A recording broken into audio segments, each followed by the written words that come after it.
біледі екен. Қайырлы кеш, той сүйер қауым, Қайрат Боранкүл.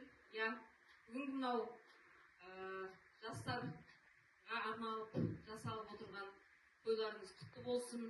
Сіздер үшін өте қуаныштымыз.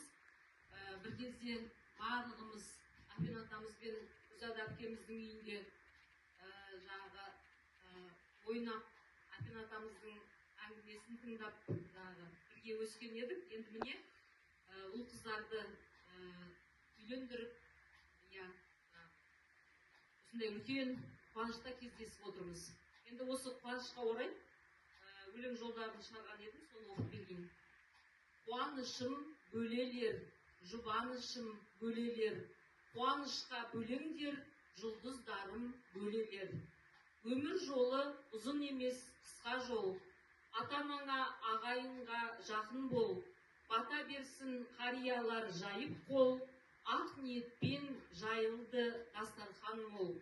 Ортада тұр құда-құдағи алысып қол, жалғаспенен бал қадиша бақытты бол. Жастар бақытты болсын. Көп рахмет. Ой, сізде бақытты болыңыз. Қоспасыздар ма?